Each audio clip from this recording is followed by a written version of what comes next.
ક્લોથારા 19 થી અધૂરી આંગણવાડી, જવાબદાર કોણ? મનરેગા હેઠળ થયેલા કામ સામે ગંભીર સવાલો, સુબીરમાં ગ્રામજનોમાં ભારે રોષ. કોલમમાં બહાર દેખાય છે સળિયા, બાળકો ભાડાના મકાનમાં અભ્યાસ કરવા મજબૂર. ડાંગ જિલ્લાના સુબીર ગામમાં વર્ષ 2019 ટુ 63 દરમિયાન મનરેગા યોજના હેઠળ શરૂ કરાયેલી આંગણવાડી ઇમારત આજે પણ અધૂરી હાલતમાં પડેલી છે. વર્ષો વીતી જવા છતાં કામ પૂર્ણ ન થતા ગામના નાના બાળકો આજે પણ ભાડાના મકાનમાં અભ્યાસ કરવા મજબૂર બન્યા છે. આ મુદ્દે ગ્રામજનોમાં ભારે રોષ ફેલાયો છે અને મનરેગા હેઠળ થયેલી કામગીરી તેમજ તેની દેખરેખ અંગે ગંભીર સવાલો ઉઠી રહ્યા છે. સ્થાનિકોના જણાવ્યા મુજબ આંગણવાડીના બાંધકામની ગુણવત્તા અત્યંત નબળી છે.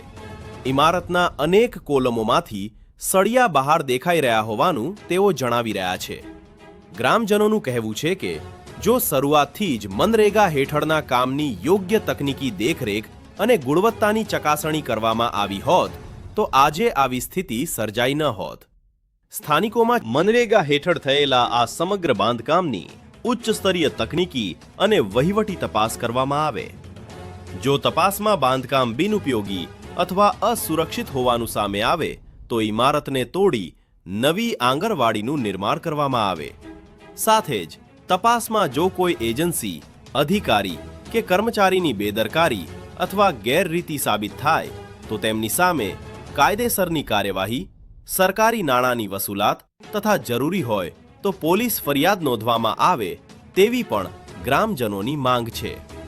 હવે સૌની નજર જવાબદાર તંત્ર અને મનરેગા વિભાગ પર છે. પ્રશ્ન માત્ર અધૂરી ઇમારતનો નથી, પરંતુ ડાંગ જિલ્લાના નાના બાળકોના ભવિષ્ય, તેમની સુરક્ષા અને સરકારી નાણાંના જવાબદાર ઉપયોગનો છે. ગુજરાત સત્ય ટુડેની સાથે એડિટર લેખરાજ.